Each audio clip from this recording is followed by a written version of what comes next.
तब मुनि बोले भरत सन, सब सकोच तजितात, कृपा सिंधु प्रिय बंधु सन, कहु हृदय की बात। कल की मीटिंग में भरत जी ने अपनी बात कही, राम जी ने अपनी बात कही, और गुरु जी तो कभी इस नाप पे कभी उस नाप पे ऐसी स्थिति में चलते रहे।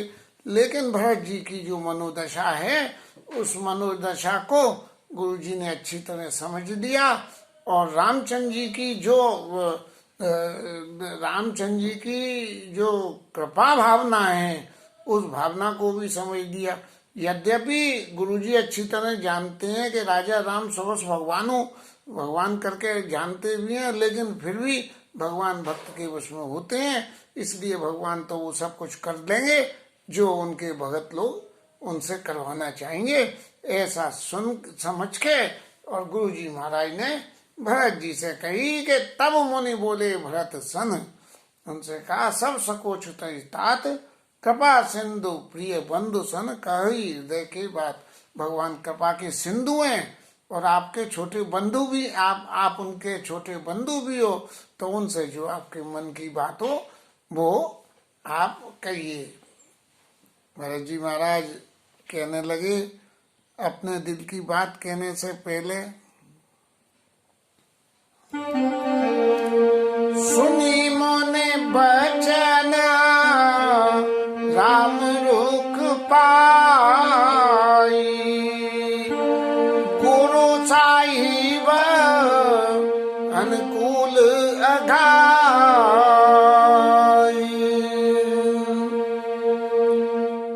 गुरु जी के वचनों को सुन के और ये देख के कि गुरु जी जो कह रहे हैं उसमें राम जी की भी सम्मत है,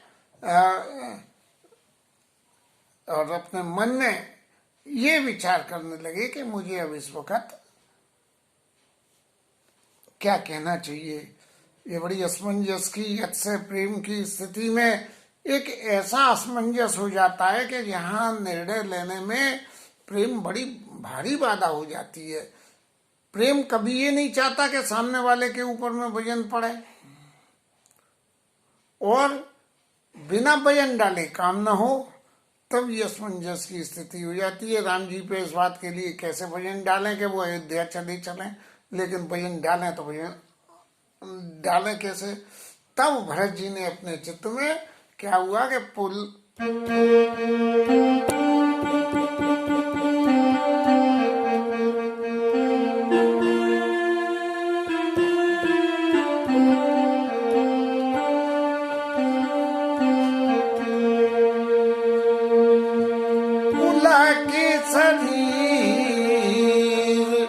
सभा बैठाड़े, नीरज नयन ने जल बाणे,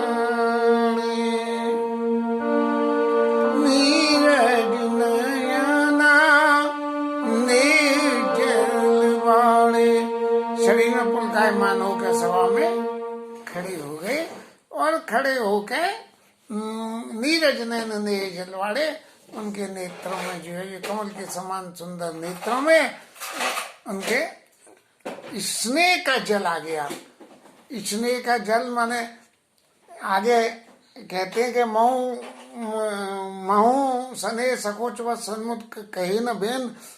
भरत जी महाराज ने ये कहा है कि मैंने बचपन से कभी उनके सामने कभी कुछ बोला ही नहीं, और आज बोलना पड़ रहा है। तो नीरज नयन ने जल बाड़े, उनकी आंखों में आंसू आ गए कि देखो मेरे दुस्साहस को, तो देखो कि जिसके सामने आज तक नहीं बोला, इन विपरीत परिस्थितियों में उनके सामने मेरे को बोलना पड़ा है। कब मोरा मुनि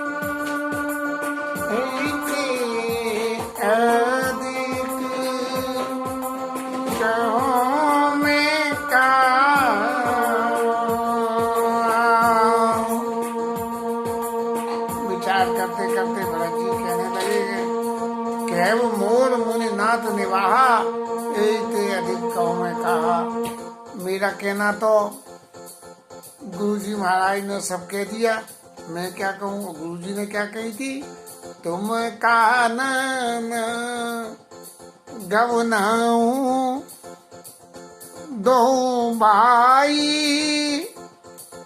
बहुरी असिया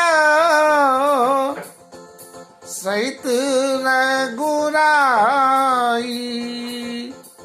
तुम कानन गवनाऊं दो भाई बहुरी असिया सहित रघुराई। गुरुजी ने कहा था कि तुम कान वन में चले जाओ, तो मेरा तो कहने का काम गुरुजी ने कर दिया है। अब मैं और क्या कहूँ मैं इससे ज्यादा। अब जो भी मुझे कहना है उस कहने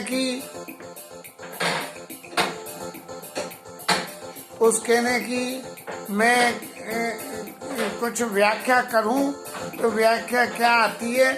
आज जब मेरे सामने ये स्थिति आई गई है कि मुझे बोलना पड़ रहा है, तो मुझे क्या बोलना है इसके बारे में मैं अपने दिल की बात कहता हूँ। अब क्या कहते हैं भरत जी महाराज, मैं जय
भारी तजिय जोई हारों के लजता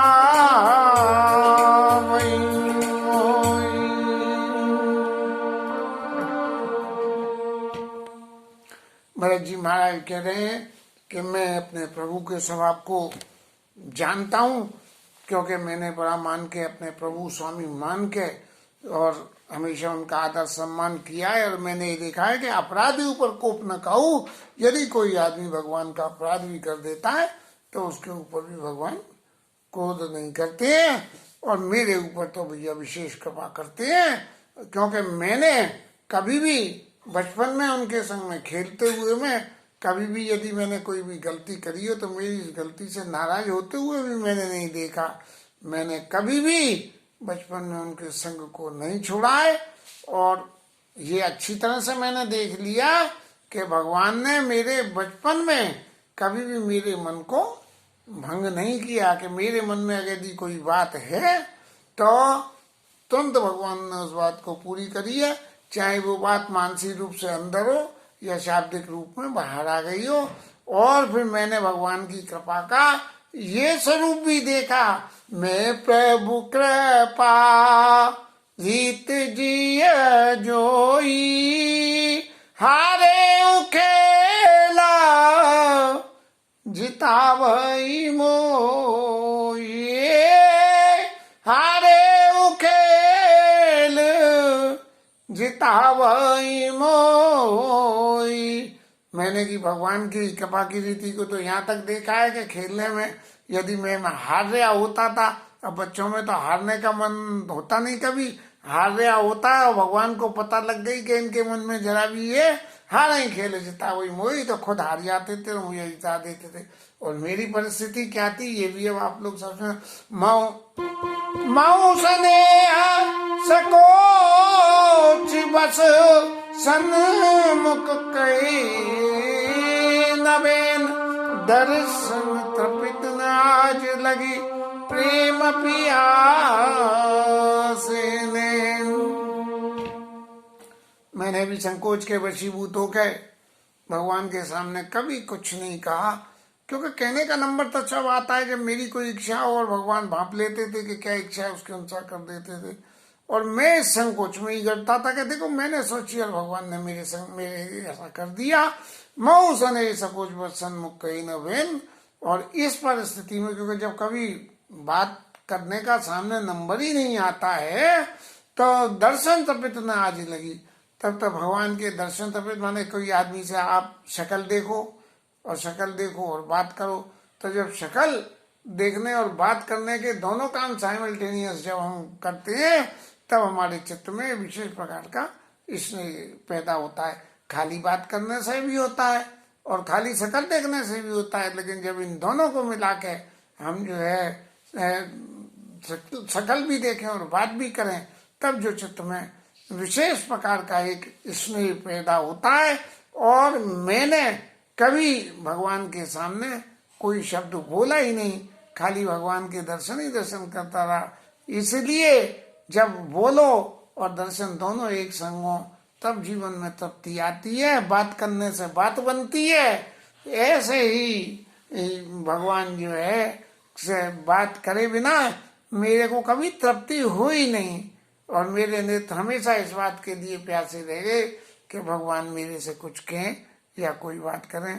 लेकिन मैं क्या कहूँ, मेरे दुर्भाग्य की बात है कि विधि न सके उसे ही मोर दुलारा। ये जो भगवान का मेरे ऊपर बड़े होने का जो दुलार और प्यार था वो विधाता को अच्छा नहीं लगा और बीच में हमारी माँ को डाल दिया। और यह खत्म हुई आज न शोभा, लेकिन मैं माँ को बुराई तो जरूर दे रहा हूँ, लेकिन ये कहते हुए भी मेरे को कोई शोभा नहीं मिलती है, क्योंकि अपनी समुद्र साध सुच को वहाँ अपने आप को कोई नेता मान ले, अभिनेता मान ले, साधु मान ले, ऐसा अपने आप ही मानने से थोड़ी होता है। जब कोई दूसरा किसी को माने और उसको बतावे तब है उसके, जब तक उसके साधुता उसकी पब्लिसिटी नहीं हो तब तक वो साधु नहीं है। अपने आप ही मान लो कि मैं साधु तो नहीं है, क्योंकि स्वयंभू साधु होने से, स्वयंभू नेता अभिनेता होने से चित्त में एक अभिमान आ जाता है, और उस अभिमान के आने से जीव को कुछ न कुछ ऐसी बात होती है जिससे उसके यश में कलंक लगता है। अपनी समुदय साधु सुच गोवा। और आगे कहते हैं माँ तो मंद मैं साधु सुचाली। यदि मैं ये कहूँ कि मेरी माता मंद थी, मेरी माता ने बुद्धिमानी नहीं करी या मूर्खता करी, तो ये जो बात मैंने अभी कही कि अपनी समझ साधु सुच गोवा, तो ये बात इसके ऊपर में लागू होती है। क्यों कि जैसी माँ होगी वैसी तो ही संतति पैदा होगी। मुक्ता प्रसव के सम्मुख काली। अरे काली सीपी में से कोई मोती थोड़ी भी निकलता है, सफेद सीपी में से निकलता है। पड़े की कोदब बाले सुसादी, किसी खोटे पेड़ में कोई अच्छी बालें थोड़ी लगती हैं। असुर आनत कोट कुचाली, मात मंद में सात चाली, असुर आनत कोट कुचाली।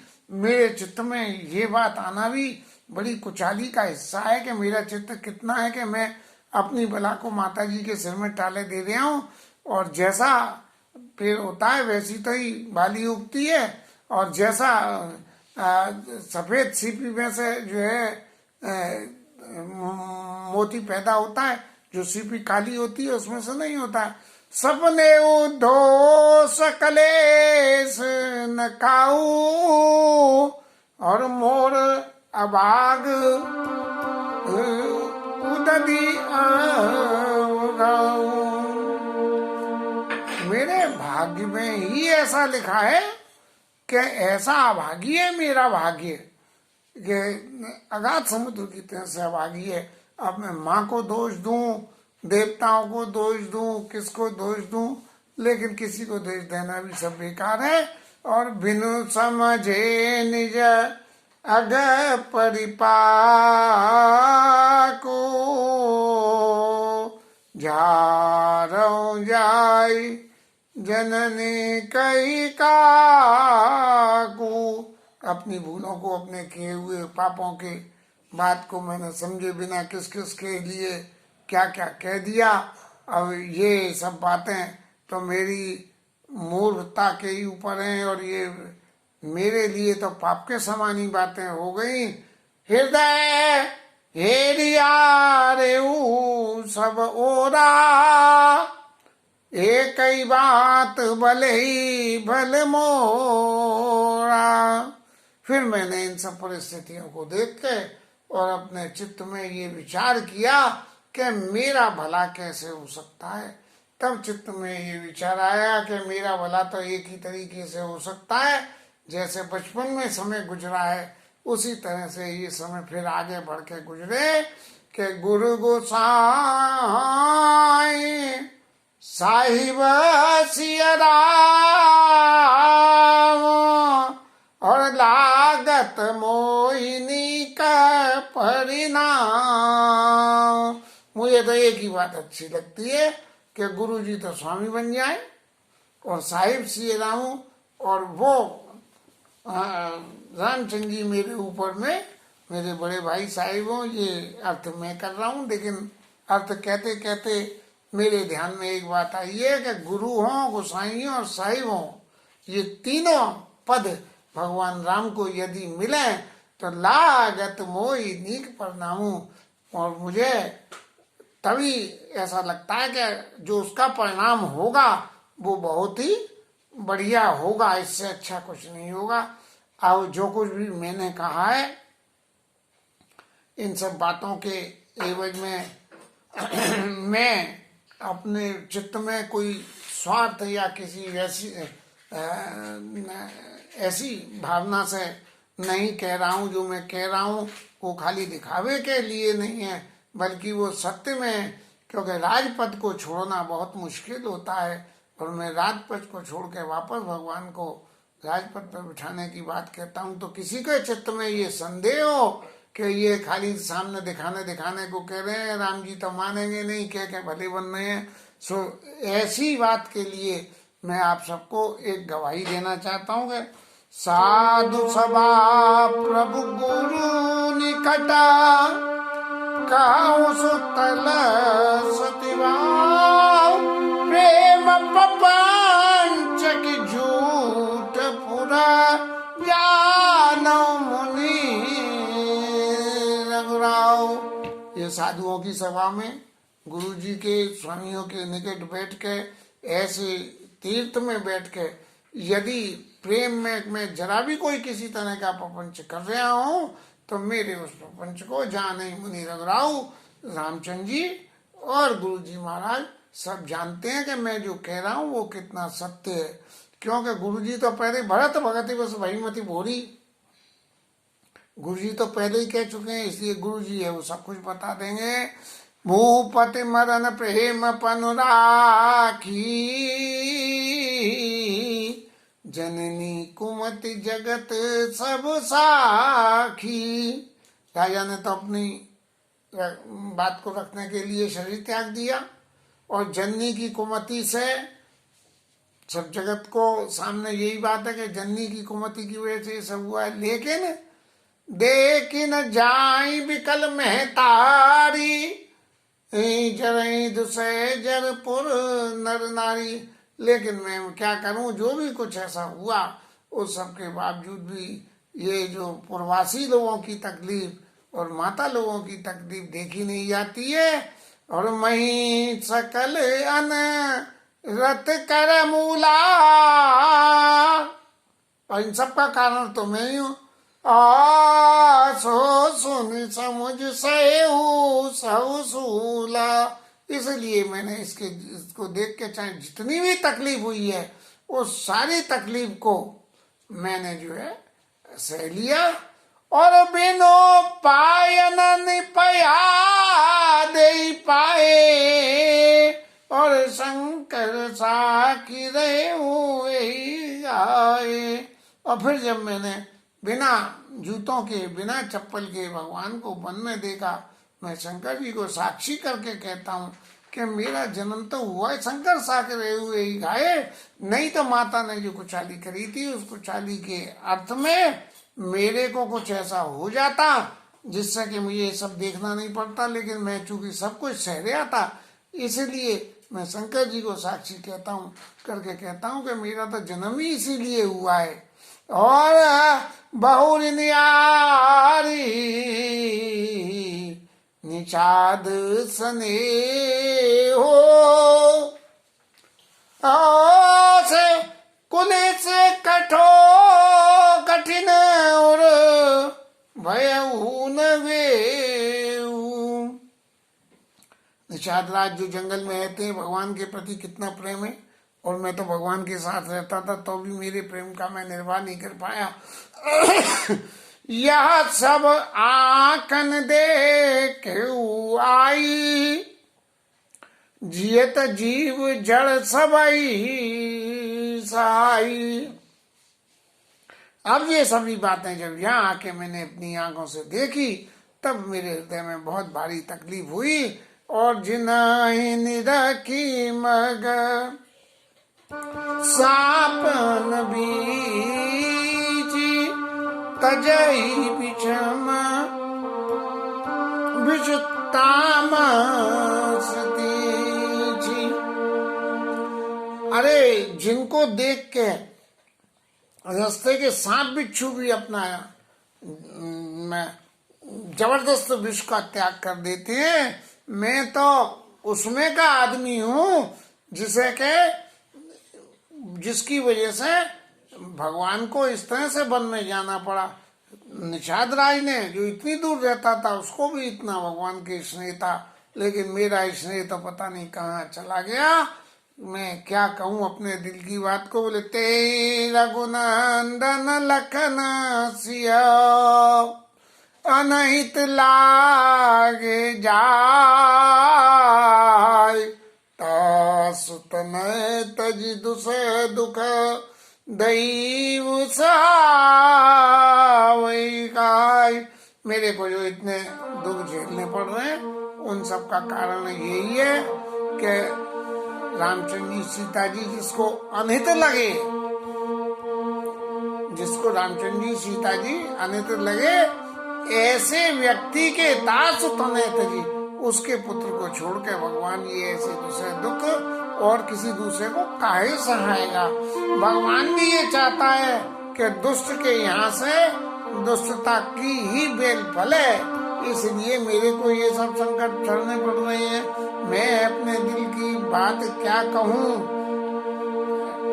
मेरा आवाज इतना जबरदस्त है कि सब कुछ न चाहते हुए भी मेरे को सब कुछ सहना पड़ रहा है। बस इतनी बात सुन के कह के भरत जी बहुत विकल हो गए, और भरत जी की जो दशा है उस दशा का विवरण कल करेंगे। आज कथा यही विश्राम। साल का पहला दिन है, भरत कथा भगवान राम के चरणों में स्नेह पैदा करती है। मैं आज साल के इस पहले दिन में 2021 के पहले दिन में ठाकुर जी से प्रार्थना करूंगा कि मेरे को भी भगवान के चरणों की थोड़ी सी कृपा मिल जाए, और सब लोग जो भी इस कथा का आनंद लें उनके ऊपर भगवान की विशेष कृपा हो। इसके साथ में कथा विश्राम और हरि नाम कीर्तन।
राजा रामचंद्र भगवान की जय। पवन सुत हनुमान की जय। उमापति महादेव की जय। शिवराज धरण की जय। श्री राधा रानी की जय। जय श्री राधे जय